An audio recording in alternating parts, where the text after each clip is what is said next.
এ যুগে যার দিল ভাই নবীর তরে কাঁদে না রুজু হাসরে বাইজান তারা নবীর শাফাত পাবে না নবীর নামে দরুদ পড়ো ও ভাই মুমিন মুসলমান তবে নবী খুশি হবে বাকি হবে তোমার জান্নাত আল্লাহুম্মা সাল্লি আলা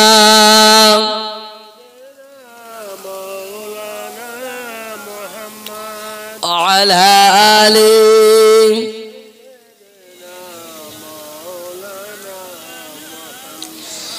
رزقين قال لا إله إلا الله لا إله إلا الله لا إله إلا الله محمد رسول الله সকলে বলেন সাল্লাল্লাহু আলাইহি ওয়াসাল্লাম।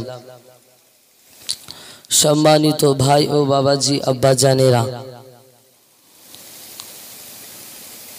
একটা প্রশ্ন আমি আপনাদেরকে করব, একটু উত্তর দিতে হবে।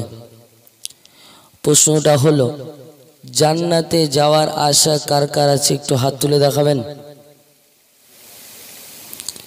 আচ্ছা বাপ, আমরা দুনিয়াতে আল্লাহর ইবাদত করি জান্নাত পাওয়ার আশায় তো নাকি?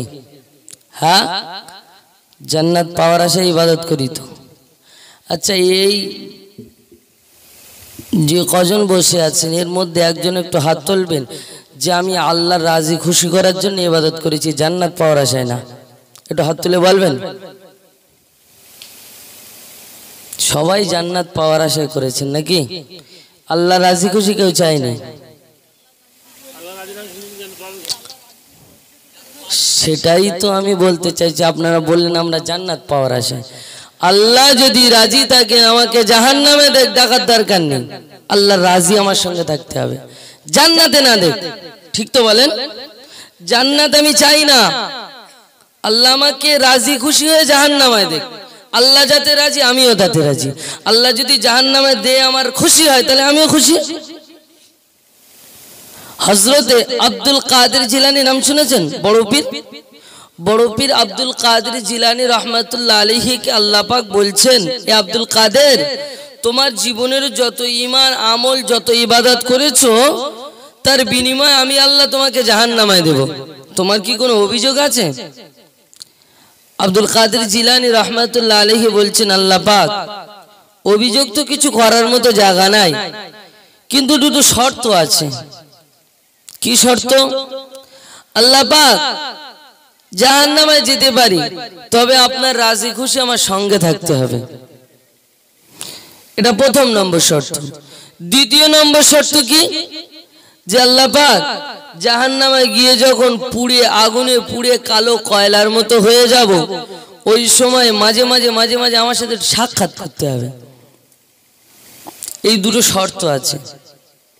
আল্লাহ পাক বললেন, আব্দুল কাদের, আমি তোমাকে জাহান্নামে দেব, ইতি আমার রাজি খুশির কি প্রয়োজন আছে?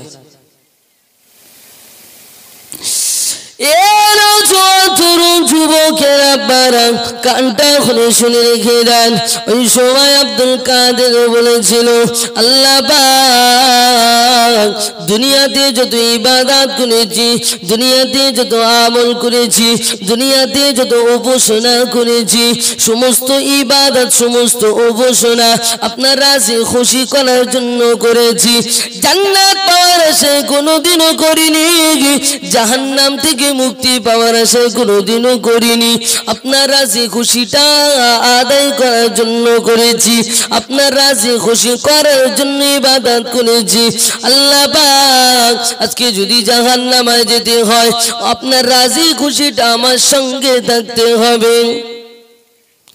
ইবাদত করেছি, আমল করেছি, উপাসনা করেছি আপনার রাজি খুশি করার জন্য। আজকে যদি জাহান্নামেও যেতে হয় আপনার রাজি খুশি করার জন্যই হবে।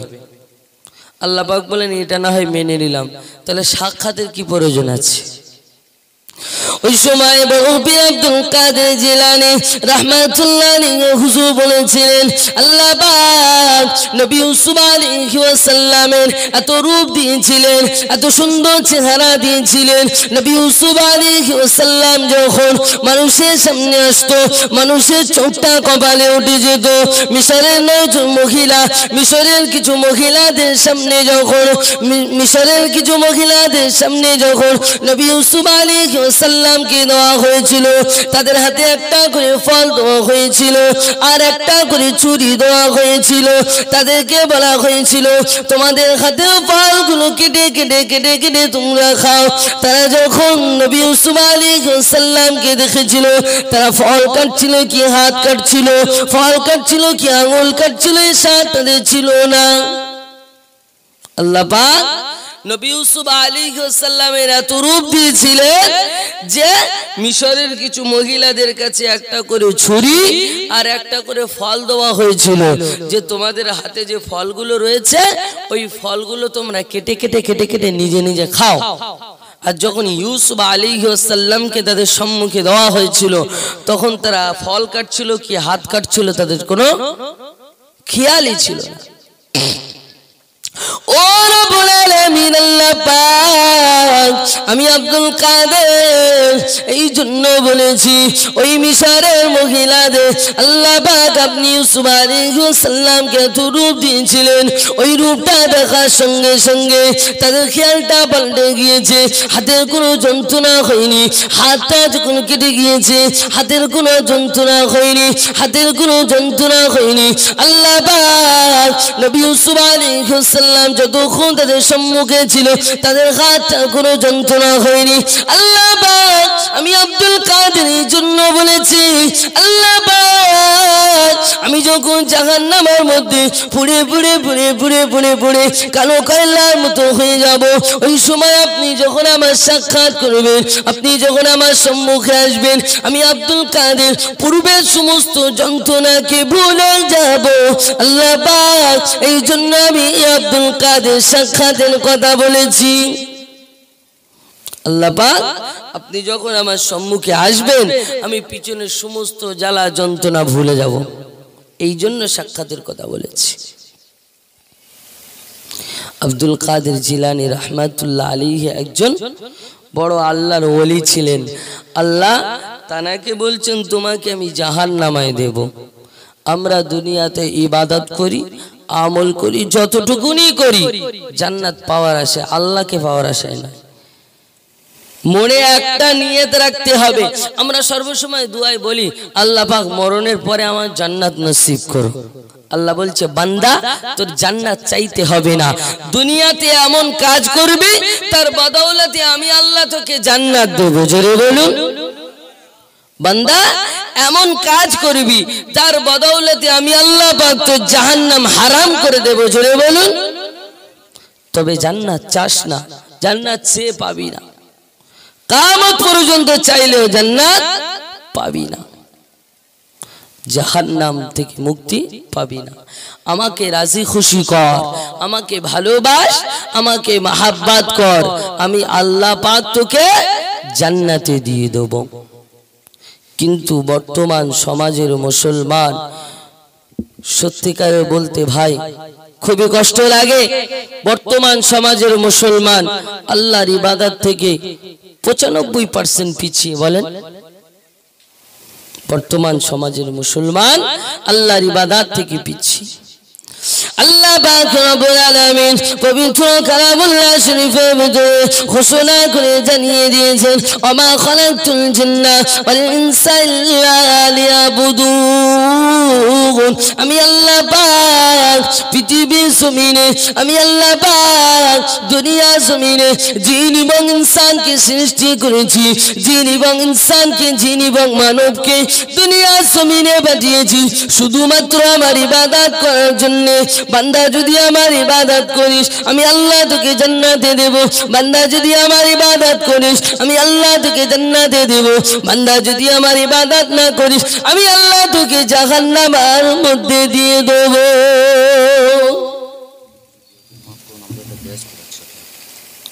দুরূদ শরীফ পড়েন আল্লাহুম্মা সাল্লি আলা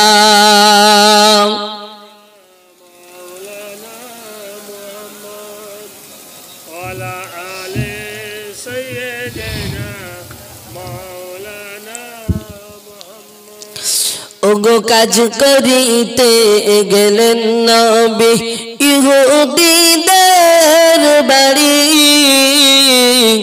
আর বালতি কোয়া পড়ে গেল ছেড়ে হাতের দড়ি আর ইহুদিরা সব রেগে গিয়ে মেটায় মনের ঝাল সাল্লি আলা মুহাম্মাদিন বংশ কোলে বল আল্লাহুম্মা সাল্লি আলা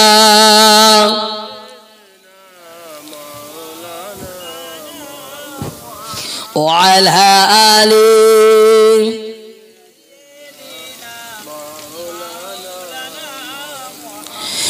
يا رجوع ترون شبوك ربنا কানটা খুলে শুনে রেখে দাও আমার আল্লাহ পাক জানিয়ে দিয়েছেন বান্দারে আমি আল্লাহ পাক তোকে দুনিয়া জমিনে পাঠিয়েছি আমি আল্লাহ পাক তোকে দুনিয়া জমিনে পাঠিয়েছি ইবাদত করার জন্য উপাসনা করার জন্য আল্লাহ পাক কোরআনে হাকিমে জানিয়েছেন ফাদখুলি ফি ইবাদি ওয়াদখুলি জান্নাতি ইবাদত করলে বান্দা জান্নাত পাবে ইবাদত না করলে বান্দা তোকে জাহান্নামে যেতে হবে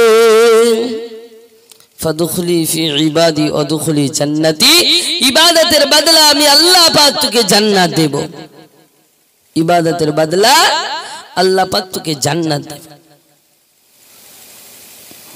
আর ইবাদত না করলে জাহান্নামে যেতে হবে জাহান্নামের ভয়াবহ আযাব এত কঠিন আমরা হয়তো দুনিয়ার জমিন থেকে বুঝতে পারি না জাহান্নামের আযাবটা কত কঠিন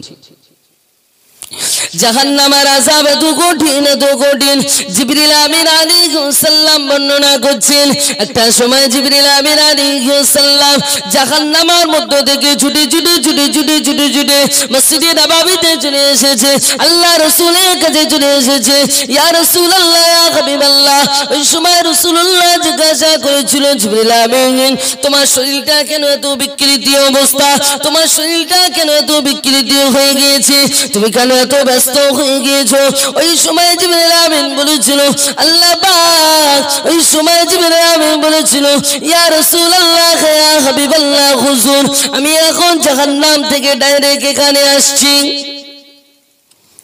আল্লাহ রাসূল জিজ্ঞাসা করলেন জিবরিল আমিন তোমার শরীরের অবস্থাটা এমন কেন ওই সময় জিবরিল আমিন বললেন ইয়া রাসূলুল্লাহ আমি জাহান্নাম থেকে এখানে আসছি জাহান্নামে কি দেখলে उस समय जिब्रील आमीन বললেন ইয়া রাসূলুল্লাহ ইয়া হাবিবাল্লাহ হুজুর জাহান্নামের মধ্যে একটা অগ্নিকুণ্ড রয়েছে যে অগ্নিকুণ্ডটা আল্লাহ পাক 100 বছর জ্বালিয়েছিলেন 100 বছর জ্বালানোর পরে যার রং হয়েছিল সাদা যে আগুনটার রং হয়েছিল সাদা আর ওই অগ্নিকুণ্ডটা আবার 100 বছর জ্বালিয়েছেন আবার 100 বছর জ্বালানোর পরে ওই আগুনের রং হয়েছিল নীল আবার 100 বছর জ্বালানোর পরে ওই আগুনের রং হয়েছিল লাল আবার 100 বছর আল্লাহ পাক জানিয়েছিলেন আবার 100 বছর জ্বালানোর পরে ওই আগুনটার রং হয়েছিল কালো যে আগুনটা জাহান্নামের মধ্যে রয়েছে অতি ভয়াবহ আগুন ওই আগুনে যদি উম্মতে মুহাম্মাদি পড়ে সহ্য করতে পারবে না সেইজন্য আমরা সেই আল্লাহ পাকের ইবাদত করতে হবে যাতে এমন ইবাদত করব আল্লাহ পাক আমাদেরকে জান্নাতে দেবেন এমন ইবাদত দুনিয়ার জমিন থেকে আমাদেরকে করতে হবে আর যদি ইবাদত আমল না করি জাহান্নামের মধ্যে যেতে হবে যুবকেরা বারা কানটা খুলে শুনে রেখে দেন, যেদিন আমাদের চোখটা বন্ধ হয়ে যাবে, যেদিন আমাদের শেষ নিঃশ্বাসটা ত্যাগ হয়ে যাবে, যেদিন আমাদের মালাকুল মউতটা চলে আসবে, একটা বার খেয়াল করে দেখেছেন, একটা বার চিন্তা করে দেখেছেন, আমাদের গ্রামবাসী, আমাদের আত্মীয় স্বজন, আমাদের পাড়া প্রতিবেশী আমাদেরকে নিয়ে ওই জানাজার ময়দানে হাজির হয়ে যাবে, জানাজার নামাজটা সম্পূর্ণ করে নিয়ে বাসতলার কোণায় নিয়ে চলে যাবে, বাসতলার কোণায় গিয়ে আমাকে দাফন করে দেওয়া হবে, আমাকে যখন কবরে শুইয়ে দেবে, বিসমিল্লাহ ওয়া আলা মিল্লাতি রাসূলিল্লাহ, যখন আমার কবরে সকলে মাটি দিয়ে চলে আসবে, মিনহা খলাকনাকুম ওয়া ফিহা নুঈদুকুম ওয়া মিনহা নুখরিজুকুম তারাতান উখরা, সকলে যখন তিন মুঠো মাটি দিয়ে চলে আসবে, ওই সময়ে 40 থেকে 41 কদম যখন চলে আসবে, আমার কবরে দুইজন ফেরেশতা প্রবেশ করবে। ওই দুইজন ফেরেশতার নাম হলো মুনকার নাকির। দুইজন ফেরেশতা আমার কবরে প্রবেশ করবে, পুনরায় আমাকে জীবিত করা হবে, আমাকে তুলে বসানো হবে, তারপরে আমাকে প্রশ্ন করবে, মান রব্বুকা মা দীনুকা মান নবিয়ুকা। এ সোনার চাঁদ আমার দুনিয়া জমিনে মান রব্বুকা মা দীনুকা মান নবিয়ুকা খুব ভালো করে মুখস্থ করে রেখেছি, কোনোদিনও আমল করিনি। একটা আমার ভেবে দেখুন, সেদিনে প্রশ্নের উত্তরটা আমার জবান দিয়ে বার হবে কিনা। মান রব্বুকা মা দীনুকা মান নবিয়ুকা খুব ভালো মুখস্থ আছে, অসুবিধা হবে না, কিন্তু একটাবারও ভেবেছেন কবরে যাবার পরে এই অক্ষরগুলো, এই বাক্যগুলো আমার মুখ থেকে বার হবে কিনা? একটাবারও ভেবেছেন? আমরা ভাবি না, চিন্তা করি না। যদি ভাবতাম, যদি চিন্তা করতাম, আমরা সর্বসময় মসজিদে গিয়ে পড়ে থাকতাম, বাইরে আমাদের দেখা যেত না। যদি ভাবতাম, হ্যাঁ আমরা ভালো হয়ে যেতাম যদি একবার মরণের পরে আর একবার আল্লাহ পাক রিটার্ন দিত। এরকম আশা করে কিয়ামতের দিবসে যখন ধরা পড়বে, তখন আল্লাহ পাকের সামনে গিয়ে বলবে, আল্লাহ পাক আর একবার ফেরত দাও, তারপরে দেখো আমার থেকে বড় ওলি দুনিয়ার কেউ থাকবে না। অনেকে আশা করবে, আল্লাহ পাকের কাছে বলবে, আল্লাহ পাক আরে একবার আমাকে রিটার্ন দাও, তারপর গিয়ে দেখতেছি আমার থেকে বড় ওলি আর কেউ থাকবে না। তরুণ যুবকেরা বারা কানটা খুলে শুনে রেখে দেন, আমাকে যখন কবরে শুইয়ে দেবে, ফেরেশতা আমাকে প্রশ্ন করবে, মান রব্বুকা মা দীনুকা মান নবিয়ুকা। যদি প্রশ্নের উত্তর দিতে পারি আমাকে ছেড়ে দেবে, আর যদি উত্তর না দিতে পারি, কবর হচ্ছে প্রথম মঞ্জিল, কবর হচ্ছে প্রথম ঘাটি, আর ওই প্রথম ঘাটিতে যদি ধরা পড়ে যায় আর কোনো ঘাটি আমাকে ছেড়ে দেবে না, সোজা জাহান্নামে যেতে হবে। খবর হচ্ছে প্রথম মঞ্জিল, খবর হচ্ছে প্রথম ঘাটি, ওই প্রথম ঘাটিতে যদি আমাকে ছেড়ে দেয়, বাকি কোনো ঘাটি আমাকে আটকাতে পারবে না। কবর যদি আমাকে ছেড়ে দেয় আর কেউ আমাকে আটকাতে পারবে না, আর কবর যদি আমাকে আটকে দেয় তো কোনো গল্পই হবে না, সোজা জাহান্নাম। আমরা দুনিয়াতে এসেছি সকলেই জানি, মসজিদে ইমাম সাহেবের মুখ থেকে শুনেছি, জলসা জুলুসে শুনেছি, মান রব্বুকা মা দীনুকা মান নবিয়ুকা। এর মানে সবার মুখস্থ নেই। আমি যদি আপনাদের বলি মান রব্বুকা, এর উত্তর কি হবে? সবাই বলবেন আল্লাহ। মা দীনুকা ইসলাম, মান নবিয়ুকা বিশ্বনবী মুহাম্মদুর রাসূলুল্লাহ। একদম পানির মতন মুখস্থ না? কিন্তু একটাবারও ভেবেছেন কবরে গিয়ে কথাটা মনে পড়বে কিনা? এবার ওজুর ফরজ কটা জানা আছে? জানা নেই? 4টে। এটা অনেকের পানির মতন মুখস্থ। ফতোয়ার বিভাগ মুফতি সাহেব 2 জায়গা থেকে হয়, মুফতি সাহেব 2 জায়গা থেকে হয়, একটা মাদ্রাসার একটা চায়ের দোকান। এই চায়ের দোকানে যখন ফতোয়ার বিভাগ খোলে, কিছু কিছু আছে বলে, এই তুই অত ফটফট করতিস, ওজুর ফরজটা বলতো। এ তখন পানির মতো বলে দেয়, কিন্তু বাপের বেটা কোনোদিন ওজু করিনি, কাজ হবে? আবার কাজ হবে? হবে না। মুখস্থ রেখেছো, ওই মোতাবিক কাজ করো, তবে আল্লাহ সওয়াব দেবে, তবে ওই যদি আমি নামাজ পড়তে পারবো। মান রব্বুকা মা দীনুকা মান নবিয়ুকা খুব ভালো মুখস্থ করে রেখেছি, কিন্তু বাপের বেটা এই অনুযায়ী কোনোদিনও আমল করিনি, কবরে গিয়ে কাজ হবে না। যুবকেরা পারা কানটা খুলে শুনে রেখে দেয় আমার সোনা চাঁদেরা, নবী পাকের প্রেমিকেরা, আল্লাহ পাকের সামনে যখন ধরা পড়ে যাব, আল্লাহ পাকের সামনে যখন হিসাবের কান করাতে আমাদেরকে দাঁড় করিয়ে দেবে, আমাকে প্রশ্ন করবে আমার 60 বছর 70 বছরের জিন্দেগি, এই 80 বছরের জিন্দেগির মধ্যে এই 3টে প্রশ্নই যথেষ্ট। আমার 60 বছর 70 বছর 80 বছরের জিন্দেগিটা যে দিয়েছেন এর মধ্যে 3টে প্রশ্নই যথেষ্ট, আর বাকি প্রশ্ন করতে হবে না। এই 3টে প্রশ্নই মেন। মান রব্বুকা মা দীনুকা মান নবিয়ুকা। 60 বছরে যদি আল্লাহর ইবাদত করি তাহলে আল্লাহকে চিনে যাব। কবরে গিয়ে যখনই শুনবো মান রব্বুকা, সঙ্গে সঙ্গে আল্লাহর নামটাই বের হবে, কারণ 60 বছরে যার ইবাদত করেছি তার নাম মুখে থাকবে না, কার নাম থাকবে? মা দীনুকা, তোমার দিন কি ইসলাম, ওই কথাটা তখনই স্মরণ হবে 60 বছর 70 বছর যখন ইসলাম শরিয়াতের উপরে চলে থাকবো। মান নবিয়ুকা, আমার নবীর কথা ওই সময় মনে পড়বে যখন 60 বছর 70 বছর বিশ্ব নবীর সুন্নত তরিকা মোতাবেক চলে থাকবো, ওই সময় নবীর কথা আমার খেয়াল চলে আসবে, নচেত পড়বে না। তরুণ যুবকেরা আপনারা কানটা খুলে শুনে রেখে দেন, হাসরের ময়দানে আল্লাহ পাকের সামনে যখন দাঁড়িয়ে যাব, আল্লাহ পাকের সামনে যখন দাঁড়িয়ে যাব, কিছু শ্রেণীর মানুষ তারা জান্নাতে চলে যাবে, কিছু শ্রেণীর মানুষ তারা জাহান্নামের মধ্যে চলে যাবে, কিছু শ্রেণীর মানুষ তারা ওই জায়গায় থেকে যাবে। আল্লাহ পাক অবশেষে তাদেরকে বলবেন, এ বান্দারা, আমি আল্লাহ পাক ভেবে পাই না তোদেরকে কোথায় দেব। তোরা ভালো কাজও করেছিস, খারাপ কাজও করেছিস, মদও খেয়েছিস, নামাজও পড়েছিস, ভালো কাজও করেছিস, খারাপ কাজও করেছিস, সেই দিন আল্লাহ পাক ভেবে পাবে না এই মালগুলোকে কোথায় দেবে। স্কুলে যখন পরীক্ষা হয়, মাধ্যমিক পরীক্ষা, উচ্চ মাধ্যমিক পরীক্ষা, তো কিছু কিছু ছাত্র ছাত্রীরা আছে খুব ভালো লেখে, ও খাতা দেখার সঙ্গে সঙ্গে মাস্টার পাস লিখে দেয়, আর কিছু কিছু আছে মোটে লিখতে পারিনি, ওটা ফেল, ও দেখা না দেখা সমান, ওটা ফেল।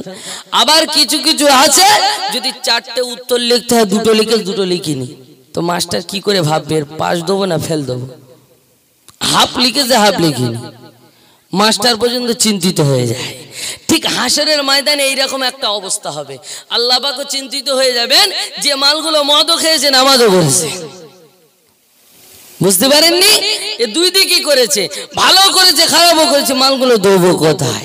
তবে আজকে একটা শর্ত রাখা যায়, ওই মালগুলোর সামনে গিয়ে বলবে আল্লাহ পাক, ওই সময় বলবে তোমাদেরকে আমি আল্লাহ পাকে একটা করে অফার দিচ্ছি, এরকম অফার কাউকে দিইনি, তোমাদেরকে দিচ্ছি, চলে যাও।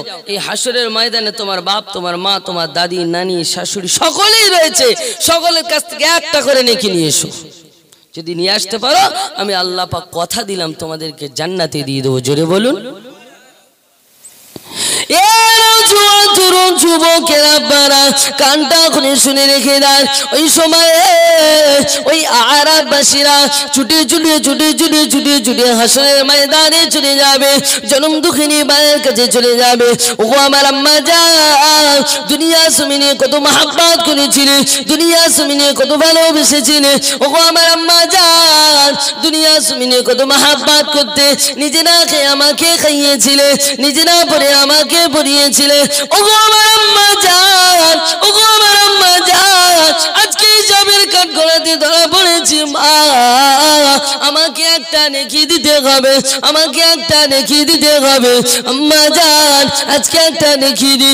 ওই সময় মায়ের মুখ থেকে একটা কথা বার হবে, দুনিয়া জমিনে আমার কোনো সন্তান ছিল না, দুনিয়া জমিনে আমার কোনো সন্তান ছিল না, তুমি কোথা থেকে এসেছো? সন্তান ওখান থেকে চলে যাবে, আব্বা জানের কাছে যাবে, আব্বা জানের মুখ থেকে একটা কথা বার হবে, আব্বা জানের মুখ থেকে একটা কথা বার হয়ে যাবে, দুনিয়া জমিনে আমার কোনো সন্তান ছিল না, জীবন সঙ্গিনী স্ত্রীর কাছে যাবে, স্ত্রীর মুখ থেকে একটা কথা বার হবে, দুনিয়া জমিনে আমার কোনো বিবাহ হয় নাই, স্বামী কোথা থেকে এসেছে? ভাইয়ের কাছে চলে যাবে, ভাই একটাই কথা বলবে, দুনিয়ার জমিনে আমার কোনো ভাই ছিল না। বোনের কাছে যাবে, বোন একটাই কথা বলবে, দুনিয়ার জমিনে আমার কোনো ভাই ছিল না। এ শোনাচ্ছে আমার একটা বার চিন্তা করুন, দুনিয়ার জমিনে যদি কোনো বিপদে পড়েন, দুনিয়ার জমিনে যদি কোনো বিপদে পড়েন, ওই সময় আপনার আত্মীয় স্বজন যদি আপনার পাশ দিয়ে জাগায় এবং কেউ যদি বলে তোমার ভাই বিপদে পড়েছে, ও যদি আপনার সম্মুখে বলে যে ওটা আমার ভাই নয়, মনটা কত খারাপ লাগে, মনে আপনার কেমন হবে একটা বার বলুন। আপনি এখানে বিপদে পড়েছেন, আপনার আব্বা রাস্তা দিয়ে যাচ্ছে, কেউ একজন বললো বাবু তোমার ছেলে সেই বিপদে পড়েছে, আর আপনার আব্বা আপনার সামনে বলে তোর ছেলে আমার না, কষ্ট কিরকম হবে?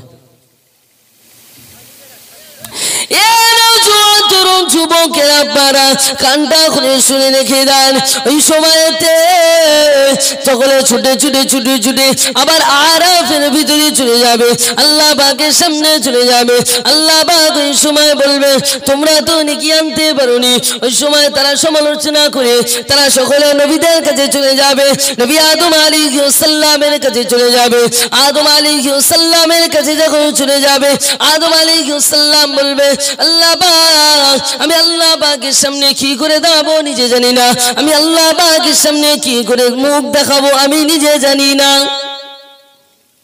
আমি তোমাদের জন্য যে আল্লাহ পাকের কাছে সুপারিশ করব, আমি আল্লাহ পাকের সামনে কি বলে মুখ দেখাবো সেটা নিজে জানি না, তো আমি তোমাদের জন্য কি সুপারিশ করব? কে বলবে এটা?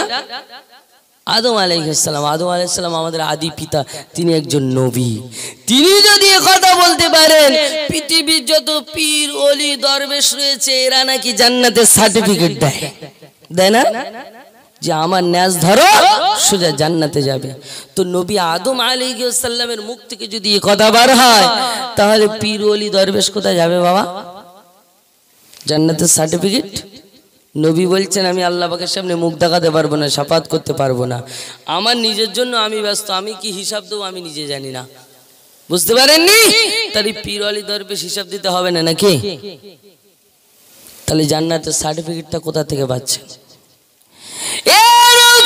তরুণ যুবকেরা বারা ওই সময় দৌড়ে দৌড়ে ইব্রাহিম আলাইহিস সালামের কাছে চলে যাবে, ঈসা আলাইহিস সালামের কাছে চলে যাবে, মুসা আলাইহিস সালামের কাছে চলে যাবে, একে একে একে একে সমস্ত নবীদের কাছে যাবে। সমস্ত নবীদের মুখ থেকে একটা কথা বার হবে, আমরা শাফাত করতে পারবো না, আল্লাহ পাকের কাছে আমাদের জন্য কি হিসাব দেব আমরা জানি না, আমরা তোমাদের জন্য শাফাত করতে পারবো না। এলো তরুণ যুবকেরা বারা কানটা খুলে শুনে রেখে দেন, ওই সময়ে বিশ্ব নবী জনাবে মুহাম্মদুর রাসূলুল্লাহ সাল্লাল্লাহু আলাইহি ওয়াসাল্লামের কাছে ছুটে চলে যাবে। এ হাবিবাল্লাহ ইয়া রাসূলুল্লাহ হুজুর, এ হাবিবাল্লাহ ইয়া রাসূলুল্লাহ হুজুর, আজকে আমরা আল্লাহ পাকের সামনে ধরা পড়ে গেছি, আমাদের জন্য একটু শাফাত করুন, আমাদের জন্য একটু সুপারিশ করুন। ওই সময় বিশ্ব নবী নিজের কথাটা না ভেবে নিজের দিকে না তাকিয়ে সিজদার মধ্যে পড়ে যাবে। সিজদার মধ্যে পড়ে গিয়ে আল্লাহ পাকের কাছে বলবেন আল্লাহ পাক, আল্লাহ পাক আমার উম্মতদেরকে আপনি, আমার উম্মতদেরকে যতক্ষণ না পর্যন্ত আপনি জান্নাতের মধ্যে দেবেন না, জান্নাতের ফয়সালা না করবেন, আমি নবী মুহাম্মদুর রাসূলুল্লাহ সাল্লাল্লাহু আলাইহি ওয়াসাল্লাম সিজদা থেকে মাথাটা তুলবো না। জোরে বলুন, আর একটু জোরে বলুন। আল্লাহ পাক যতক্ষণ না পর্যন্ত আমার উম্মতদেরকে জান্নাতের মধ্যে জান্নাতের ফয়সালা করে দেবেন না, আমি নবী মুহাম্মদুর রাসূলুল্লাহ ওই সময় পর্যন্ত মাথাটা তুলবো না, সিজদারত অবস্থায় থাকবো। আল্লাহ পাক অবশেষে জানিয়ে দেবেন আয় আমার হাবিব, আয় আমার দোস্ত, আমি তোমার কষ্টটা সহ্য করতে পারি না, তুমি সিজদার মধ্যে পড়ে এই অবস্থায় থাকবে, আমি রব্বুল আলামিন থেকে সহ্য করতে পারবো না। অতএব তোমার উম্মতদেরকে আমি আল্লাহ পাক নাজাতের ওসিলা, আমি আল্লাহ পাক জান্নাতের ফয়সালা করে দিলাম। জোরে বলুন, আর একটু জোরে বলুন।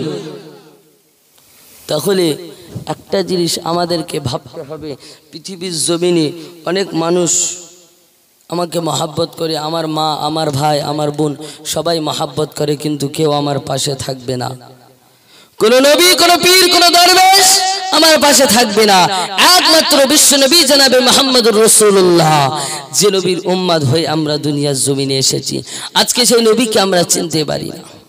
আজকে সেই নবীকে আমরা চিনতে পারি না, সেই নবীর সুন্নাত আমাদের ভিতরে নাই। বিশ্ব নবী জনাবে মুহাম্মদুর রাসূলুল্লাহ সাল্লাল্লাহু আলাইহি ওয়াসাল্লাম যে মাসেতে আমরা এখানে বসেছি, যে রজনীতে বসেছি, এটা কি মাস গো? আরবিতে কি মাস? মাহে রজব মাস। এই রজব মাসের আজকে সম্ভবত 22 তারিখ। আজকে 22 তারিখ। এই মাসেতে আমরা যে নামাজটা পড়ি, সেই নামাজটা বিশ্বনবী জনাবে মুহাম্মদুর রাসূলুল্লাহ আল্লাহ পাকের কাছ থেকে আমাদের কাছে নিয়ে এসেছিলেন এই মাসে।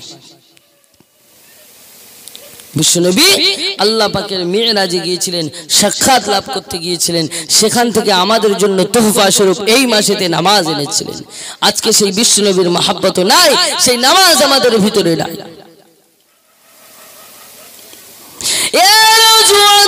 যুবকেরা আপনারা কানটা খুলে শুনে রেখে দেন, বিশ্বনবী জনাবে মুহাম্মদুর রাসূলুল্লাহ সাল্লাল্লাহু আলাইহি ওয়াসাল্লাম আমার উম্মে খানের ঘরেতে শুয়েছিলেন, উম্মে খানের ঘরেতে ঘুমিয়েছিলেন। হঠাৎ দুজন ফেরেশতা এসে বিশ্বনবীকে উঠিয়ে নিয়ে গেলেন, বিশ্বনবীকে মসজিদুল হারামের কাছে নিয়ে চলে গেলেন, হাতিমের ভিতরে জমজমের কূপের কাছে নিয়ে চলে গেলেন। বিশ্বনবীকে নিয়ে যাওয়ার পরে বিশ্বনবীর বুকটাকে ছেঁড়া হলো, বুকটাকে ছিঁড়ে ভিতরে যে কলিজাগুলো ছিল, অন্তরটা ছিল, কল্পটা ছিল, ওই কল্পগুলোকে বার করে নিয়ে তার মধ্যে থেকে একটা জিনিসকে বাইরে ফেলে দিলেন, আর ওই জিনিসগুলোকে জমজমের পানি দিয়ে সুন্দর করে ধুয়ে আবার বিশ্বনবীর সিনার ভিতরে দিয়ে দিলেন। এটাকে বলা হয় সিনা চাক, বক্ষ বিদারণ।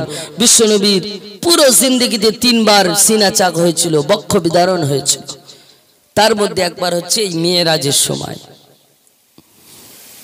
তার মধ্যে একবার মেরাজের সময় বিশ্বনবী জনাবে মুহাম্মদুর রাসূলুল্লাহ সাল্লাল্লাহু আলাইহি ওয়াসাল্লামের বুকের ভিতরে যখন কলিজাগুলো দিয়ে দিয়েছে, তারপরে একটা বুরাক চলে এসেছে, রহমতি বাহন চলে এসেছে। জিবরাইল আমিন বললেন, ইয়া রাসূলুল্লাহ, ইয়া হাবিবাল্লাহ, হুজুর এই বাহনের উপরে উঠে পড়ুন, এই বুরাকের উপরে উঠে পড়ুন, এই বুরাকের উপরে উঠে আল্লাহ পাকের কাছে সাক্ষাৎ করতে যেতে হবে। ওই সময় বিশ্বনবী আমার বোরাকের পাশে দাঁড়িয়ে রয়েছেন, বোরাকের উপরে উঠছেন না। জিবরিল আমিন জানিয়ে দিয়েছিলেন, ইয়া রাসূলুল্লাহ, ইয়া হাবিবাল্লাহ, হুজুর আপনি বোরাকের উপরে কেন উঠছেন না, আপনি বোরাকের উপরে কেন উঠছেন না? ওই সময় বিশ্বনবী জানিয়ে দিয়েছিলেন, ইয়া আখি জিবরাইল, আমার ভাই জিবরাইল, আমি তো আজকে বোরাকের উপরে উঠে আল্লাহ পাকের কাছে সাক্ষাৎ করতে যাব, কিন্তু আমার উম্মতেরা বড় কমজোর হবে, আমার উম্মতেরা বড় যায়ীফ হবে, আমার উম্মতেরা বড় দুর্বল হবে, আমার উম্মতেরা আল্লাহ পাকের কাছে কি করে সাক্ষাৎ করতে যাবে? আমার আল্লাহ পাক যদি একটু জানিয়ে দিতেন, আমি নবী বড় খুশি হয়ে যেতাম, আমি নবী বড় রাজি হয়ে যেতাম। বিশ্বনবী আমার কি বললেন? বোরাক চলে এসেছে, বোরাকের উপরে উঠছেন না, দাঁড়িয়ে রয়েছেন। কাদের জন্য? আবার কাদের জন্য? আমাদের জন্য, যে আমার উম্মতেরা বড় দুর্বল হবে, বড় যায়ীফ হবে, বড় কমজোর হবে। আমি আজকে না বোরাকের উপরে উঠে চলে গেলাম, কিন্তু আমার উম্মতেরা সেই আল্লাহ পাকের কাছে কি করে সাক্ষাৎ করতে যাবে? এটা বিশ্বনবী আমাদের কথা ভেবে বোরাকের উপরে উঠছেন না। এবার যে সমস্ত পার্টির নেতারা ভোটের সময় যখন আসে, ভোট কালেকশন করে কি করে? হেঁটে হেঁটে না, বাড়িতে গিয়ে যে তারপরে যখন গাড়ি কেনে, স্করপিও গাড়ি, ওই স্করপিও গাড়িতে যখন ওঠে, আপনার কথা একবারও ভাবেন যে যে মানুষটা আমাকে পায়ের মাথার ঘাম পায়ে ফেলে ভোট দিয়ে জয় করিয়েছে, যার একটা ভোটে আমি জিতেছি, একটা মূল্যবান ভোটে একটাবারও আপনার কথা চিন্তা করেছে? বাপ করিনি। এমন একজন নেতার পিছনে ঘুরুন, যে নেতা বিশ্বনবী জনাবে মুহাম্মদুর রাসূলুল্লাহ সাল্লাল্লাহু আলাইহি ওয়াসাল্লাম সামান্য বোরাকের উপরে উঠে আল্লাহ পাকের কাছে সাক্ষাৎ করতে যাবেন, কিন্তু আমার আপনার কথা ভেবে যাচ্ছে। কতটুকু আমাদেরকে মহব্বত করে, ভালোবাসে, চিন্তা করে। বিশ্বনবী জনাবে মুহাম্মদুর রাসূলুল্লাহ সাল্লাল্লাহু আলাইহি ওয়াসাল্লাম হুজুর আবার মিরাজ শরীফে চলে গেলেন। বোরাকের উপরে চলে যাওয়ার আগে আল্লাহ পাক জানিয়ে দিয়েছেন, আল্লাহ পাক জানিয়ে দিয়েছেন, ফেরেশতা জিবরাইল আমার হাবিবকে জানিয়ে দাও, আমার দোস্তকে জানিয়ে দাও, আমার হাবিবকে জানিয়ে দাও, আমার হাবিবের যে সমস্ত উম্মতেরা থাকবে ওই সমস্ত উম্মতদের মধ্যে যে ব্যক্তিটা 5 ওয়াক্ত নামাজ বা জামাত আদায় করবে, যে ব্যক্তিটা নামাজটা খুশু খুশুর সহিত আদায় করবে, আমি আল্লাহ পাক তার জন্য রহমতি বাহনের ব্যবস্থা করে দেব। জোরে বলো। আজকে বিশ্বনবীর জন্য বোরাক পাঠিয়েছি, বিশ্বনবীর উম্মতের জন্য যে ব্যক্তিটা 5 ওয়াক্ত নামাজ পড়বে তার জন্য আমি আল্লাহ পাক রহমতি বাহনের ব্যবস্থা করে দেব। এই শর্ত আল্লাহ পাকের কাছে নিয়ে তারপরে বোরাকে উঠলেন। বিশ্বনবী জনাবে মুহাম্মদুর রাসূলুল্লাহ সাল্লাল্লাহু আলাইহি ওয়াসাল্লাম হুজুর আমার আল্লাহ পাকের কাছে চলে গেলেন।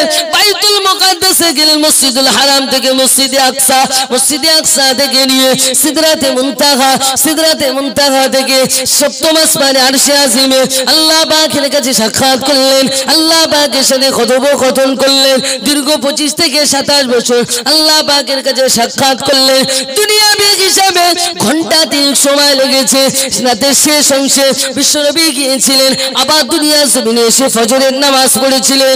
কিতাবের মধ্যে এসেছে 25 থেকে 27 বছর আল্লাহ পাকের রহমতি দয়া ছাড়া কিছু হতে পারে না। 25 থেকে 27 বছর আল্লাহ পাকের সাথে কথাবার্তা বলেছিলেন, আল্লাহ পাকের সাথে কথোপকথন করেছিলেন।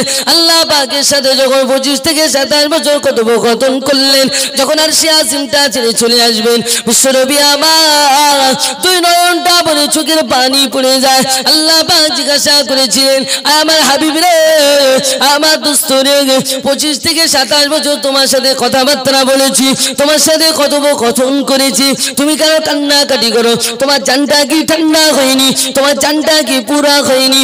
ওই সময় নবী আমার জানিয়ে দিয়েছে, আল্লাহ পাক আজকে আমি আপনার সাথে সাক্ষাৎ করলাম, আজকে আমি আপনার সাথে কথাবার্তা বললাম, কিন্তু আমার উম্মতেরা বড় কমজোর হবে, আমার উম্মতেরা বড় জয়ীফ হবে, আমার উম্মতেরা বড় দুর্বল হবে। তারা আপনার সাথে কিভাবে সাক্ষাৎ করবে? তারা আপনার সাথে কিভাবে দেখা করবে? আল্লাহ পাক ওই সময় জানিয়ে দিয়েছিল, আমার হাবিব রে, আমার দোস্ত রে, আমি আল্লাহ পাক জানিয়ে দিলাম, আমি আল্লাহ পাক জানিয়ে দিলাম, তোমার উম্মতের মধ্যে যে ব্যক্তিটা 5 ওয়াক্ত নামাজ বা জামাত আদায় করবে, ওই ব্যক্তিটার নামাজের মধ্যে আমি আল্লাহ পাক মিরাজ হয়ে যাবে, নামাজের মধ্যে আমি আল্লাহ পাক আমার সাক্ষাৎ লাভ হয়ে যাবে। জোরে বলুন, আর একটু জোরে বলুন। যে ব্যক্তিটা 5 ওয়াক্ত নামাজ বা জামাত আদায় করবে, খুশু হুজুর সেই নামাজটা আদায় করবে, আমি আল্লাহ পাক জানিয়ে দিলাম তার ওই নামাজের মধ্যে আমি আল্লাহ পাক আমার সাক্ষাৎ হবে। এই সপ্তম আসমানে আসতে হবে না। তুমি যেমন সপ্তম আসমানে এসে আমার সাথে সাক্ষাৎ করছো, তাদেরকে এই সপ্তম আসমানে আসতে হবে না, তার নামাজের মধ্যে মেরাজ হবে। বাবা, এখানে কোনো হাজি সাহেব আছেন? হাজি সাহেব? হাজি সাহেব নেই তো রাগ করার কেউ থাকবে না। এই আশেপাশে বাজার আছে, কোথায়? কি বাজারের নাম কি? ভরতগড় বাজার। এই ভরতগড় বাজারে একটা হাজি সাহেবের 4টে চালের দোকান। কটা বললাম? 4টে চালের দোকান। হাজি সাহেব সকালবেলা গিয়ে চালের দোকান খুলেছে, দুপুর পর্যন্ত বেচাকেনা করে আবার মসজিদে এসে জোহরের নামাজ পড়তেছে। আর ইমাম সাহেব বেচারা, পৃথিবীতে সব থেকে মাইনে কম থাকলে কাদের? ইমাম সাহেবদের। তো বেচারা টাকা কম, বাড়িতে একটু ঝামেলা হয়েছে, জোহরের নামাজ পড়াতে গিয়ে ভুল করে 4 রাকাতে যায় 3 রাকাত পড়িয়ে দিয়েছে, দিয়ে সালাম ফিরিয়ে দিয়েছে। 2-5 জনা মুসল্লি যারা ছিল নামাজের পরে জিজ্ঞাসা করতে, ভাই নামাজ ক রাকাত হয়েছে? জিজ্ঞাসা করছে, তো কেউ বলতে পারছে না। বর্তমান সমাজের নামাজি তো এইরকম, মেরা দিল মদিনা মে গায়, আমি এখানে আছি, আমার অন্তরটা বাসন্তী বসে রয়েছে, আমার অন্তরটা ক্যানিং এ বসে রয়েছে, আমি এখানে কিন্তু আমার অন্তর অন্য জায়গায়। এইরকম নামাজি। তো জিজ্ঞাসা করছে, কারোর কোনো উত্তর পাওয়া যাচ্ছে না। তো হাজি সাহেব বলছে নামাজ 3 রাকাত হয়েছে। যদি একটা মানুষ এক চান্সে বলে যে নামাজ 3 রাকাত, তো সবার সন্দেহ হবে না যে তুমি কি করে বুঝলে? আমরা তো বুঝতে পারিনি, তুমি বুঝলে কি করে? সবাই জিজ্ঞেস করছে। তা বলছে আমি বুঝেছি কি করে, ভরতগড় বাজারে আমার 4টে চালের দোকান, আর প্রতি রাকাতে এক একটা চালের দোকানে হিসাব হয়। আজকে এখন একটা চালের দোকানে হিসাব বাকি রয়েছে, নামাজ শেষ হয়ে গেছে তার আগে আমি হিসাব করতে পারিনি, এখন একটা চালের দোকানে হিসাব বাকি আমার। আবার এইরকম নামাজ পড়লে আল্লাহ পাকের সাথে সাক্ষাৎ হবে? এ তো চালির সাথে সাক্ষাৎ হচ্ছে, আল্লাহ পাকের সাথে সাক্ষাৎ কি করে হবে? অন্তরটা নামাজের মধ্যে রাখতে হবে, ওই চালির সাথে সাক্ষাৎ করলে হবে না। অন্তরটা নামাজের মধ্যে রেখে নামাজটাকে সঠিকভাবে আদায় করতে হবে, তবে আল্লাহ পাকের সাক্ষাৎ লাভ হবে, তবে আল্লাহ পাকের দিদার হবে। যুবকেরা বারা কানটা খুলে শুনে রেখে দেন, বিশ্বনবী আমার আল্লাহ পাকের কাছ থেকে চলে এসেছেন। আল্লাহ পাকের কাছ থেকে যখন চলে এসেছেন, নবী আমার দুনিয়ার জমিনে এসে ফজরের নামাজটাকে জামাতের সহিত আদায় করেছেন। ফজরের নামাজের পরে সাহাবাদেরকে সম্মুখে নিয়ে বিশ্বনবী আমার গল্প করছিলেন, মেরাজের ঘটনা শোনাচ্ছিলেন, যে গত রাত্রে আমার সাথে এই ঘটনা ঘটে গিয়েছে। বিশ্বনবী আমার সকলের সাথে আলোচনা করছেন যে গত রাত্রে আমি ঘুমিয়েছিলাম, হঠাৎ রাতের শেষ অংশে 2জন ফারিস্তা এসে আমাকে তুলে নিয়ে চলে গেল এবং আমার বক্ষ বিদারণ হলো, সিনা চাক হলো। আবার আরশে আজিমে গেলাম, আল্লাহ পাকের কাছে সাক্ষাৎ করলাম, মসজিদে আকসা দেখলাম, ওখান থেকে ফিরে এসে আবার দুনিয়ার জমিনে ফজরের নামাজ পড়লাম। এই কথাটা যখন সকলের কাছে পৌঁছে গেছে, পুরো মক্কাতে এই কথাটা ছড়িয়ে গেছে। আর যখন মক্কাতে ছড়িয়ে গেছে, কাফের বেঈমান বেদিনের বাচ্চারা কাঁসা বেঁধে লেগেছে, মোহাম্মদ মনে পাগল হয়ে গেছে, মোহাম্মদ মনে হয় পাগল হয়ে গেছে। রাতের শেষ অংশে মসজিদে হারাম থেকে আকসায় গিয়েছে, আকসা থেকে সিদরাতে মুনতাহা, সিদরাত থেকে আবার আরশে আজিম, আবার এসে ফজরের নামাজ পড়েছে। পাগল নাকি? এ তো পাগলামো কথা বলতেছে। এত সময় লাগে আর সেখানে 3 ঘন্টার মধ্যে সব হয়ে গেছে, এ তো পাগলামো কথা। মক্কার কাফের বেঈমান বেদিনের বাচ্চারা ছুটি ছুটি আবু বকরের বাড়িতে চলে গেছে। মুহাম্মাদের সবথেকে বড় শিষ্য আবু বকরের বাড়িতে চলে গিয়েছে। আবু বকর ওই দিনে ফজরের নামাজের জামাতে হাজির ছিল না। যেদিন বিশ্বনবী মেরাজে গিয়েছিলেন, ফজরের নামাজের পরে সাহাবাদের কাছে বর্ণনা করেছিলেন মেরাজের ঘটনা, কিন্তু দুঃখের বিষয় আবু বকর ছিলেন না, আবু বকরের কথাটা শোনা হয়নি। ওই সময় কাফের বেঈমান বেদিনের বাচ্চারা আবু বকরের বাড়িতে যখন গিয়েছেন, আবু বকরকে জিজ্ঞাসা করেছিল, এ ভাই আবু বকর, যদি কোনো মানুষ বলে রাতের শেষ অংশে মসজিদে হারাম থেকে মসজিদে আকসা গিয়েছে, মসজিদে আকসা থেকে সিদরাতে মুনতাহায় গিয়েছে, সিদরাতে মুনতাহা থেকে আরশে আজিমে গিয়েছে, ওখান থেকে এসে আবার ফজরের নামাজটা আদায় করেছে, এটা কি বিশ্বাস করা যাবে? আবু বকরকে জিজ্ঞাসা করছে। তো আবু বকর বললেন যে কথাটা কে বলেছে? তো কাফের বেঈমান বেদিনের বাচ্চা বলে তোমার নবী বলেছে। আবু বকর বিনা দ্বিধায়, বিনা টেনশনে, বিনা চিন্তায়, বিনা কোনো চিন্তাধারা ব্রেনে রেখে সঙ্গে সঙ্গে বললেন কথাটা সত্য, জোরে বলুন। আবু বকরের মনে একটা বারো আসেনি, নবী বলেছে কিনা আল্লাহ জানে, নবী গিয়েছে কিনা আল্লাহ জানে। আবু বকর তো ফজরের জামাতে ছিল না, একটু চিন্তা করতে পারত। কাফেররা হয়তো তামাশা করার জন্য বলতে পারে, কাফেররা হয়তো ঠাট্টা করার জন্য বলতে পারে। আবু বকরের কথা একবারও ভাবলেন না। যখন বলেছে তোমার নবী বলেছে, আবু বকর এক কথা বিশ্বাস করে নিয়েছিল যে আমার নবী যে কথা বলে এ কথাটা কোনোদিনও মিথ্যা হতে পারে না, এ কথাটা চরম সত্য কথা। আবু বকরের নামে সিদ্দিকী উপাধি ওই দিন থেকে আমার আল্লাহ পাক লাগিয়ে দিয়েছিল। সিদ্দিকী মানে হলো চরম সত্যবাদী। এই সত্যবাদী আমার আল্লাহ পাক ওই দিন থেকে লাগিয়ে দিয়েছিল। যে আবু বকর ফজরের জামাতে ছিল না, কিছু শোনেনি, তা সত্ত্বেও আবু বকর কি বললেন? এক কথায় বিশ্বাস করে নিলেন, নবী যেটা বলেছে সত্য বলেছে। ওই সময় কাফেরদের যখন দেখছে আবু বকরের কাছে কোনো কথা চলে না, তারা দৌড়ে দৌড়ে মুহাম্মদুর রাসূলুল্লাহ সাল্লাল্লাহু আলাইহি ওয়াসাল্লাম হুজুরের দরবারে পৌঁছে গেছে। হুজুরের কাছে গিয়ে বললেন, মুহাম্মদ শুনেছি তুমি নাকি রাতের শেষ অংশে মসজিদে হারাম থেকে আকসা গিয়েছিলে, আকসা থেকে আরশে আজিমে গিয়ে আল্লাহ পাকের কাছে সাক্ষাৎ করে আবার নাকি ফজরের নামাজ পড়েছো, তো একটা বার বলো মসজিদুল আকসাতে, মসজিদুল আকসা বাইতুল মুকাদ্দাসের কটা সিঁড়ি ছিল, কটা দরজা ছিল, কটা জানালা ছিল, একটুখানি বলো। কাফেররা প্রশ্ন করছে বিশ্বনবীকে যে তুমি মসজিদে হারাম থেকে বাইতুল মুকাদ্দাস মসজিদে আকসায় গিয়েছো, তো নিশ্চয়ই সবকিছু জানো, তো কটা সিঁড়ি আছে, কটা জানলা আছে, কটা দরজা আছে বলতে হবে। আমি যদি আপনাদের প্রশ্ন করি আপনাদের পাশের গ্রামে মসজিদের কটা সিঁড়ি, কটা জানলা, কটা দরজা, এখানে এমনও মানুষ আছেন 60 বছর বয়স, 70 বছর বয়স, বলতে পারবেন? 60 বছর ওই মসজিদটা দেখে আসছেন, তাও বলতে পারবেন যে কটা জানলা? এক চান্সে বলতে পারবেন? গুনতে হবে তারপরে। তো বিশ্বনবী কি জানলা গুনতে গিয়েছে, দরজা গুনতে গিয়েছে, সিঁড়ি গুনতে গিয়েছে? আমরা হয়তো পাশের গ্রামে যাই, কিন্তু জানলা গুনতে কোনোদিনও গিয়েছি যে ওই পাড়ার মসজিদে জানলা গুনতে যাচ্ছি? দরকারে গিয়েছি। তো বিশ্বনবী তো আল্লাহ পাকে সাক্ষাতে গিয়েছেন। কাফেররা কি প্রশ্ন করলেন যে কটা সিঁড়ি, কটা জানলা, কটা দরজা বলতে হবে। তুমি যে বলছো রাতের শেষ অংশে গিয়েছি আবার ফিরে এসেছি, এটা তোমাকে বলতে হবে। বিশ্বনবী আবার খুবই চিন্তিত।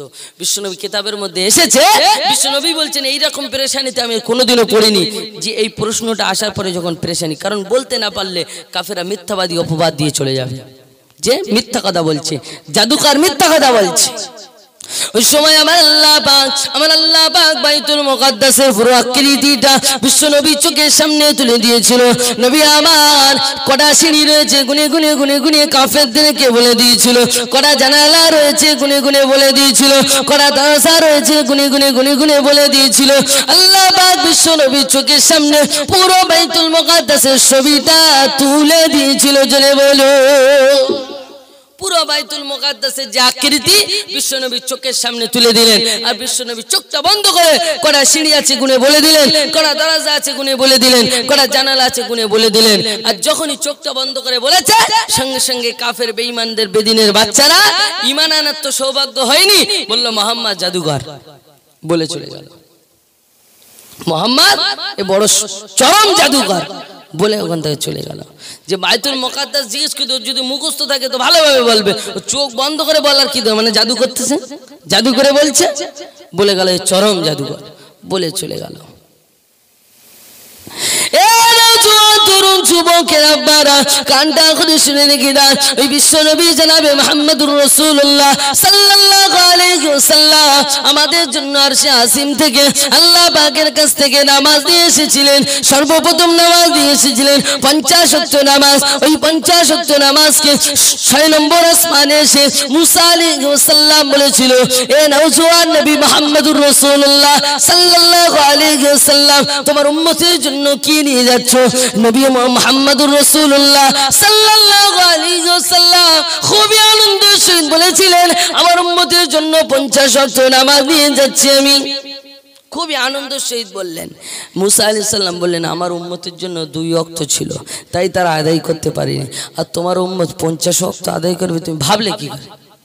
তোমার উম্মত 50 ওয়াক্ত আদায় করবে, তুমি ভাবলে কি করে? তুমি ফিরে যাও। ফিরে গিয়ে নবী আমার 5 ওয়াক্ত কমিয়ে আনলেন 45 ওয়াক্ত, আবার বললেন ফের যাও। এমন ভাবে যেতে যেতে যেতে যেতে বিস্তারিত ঘটনা, লাস্টে 5 ওয়াক্ত নামাজ নিয়ে ফিরে আসছে।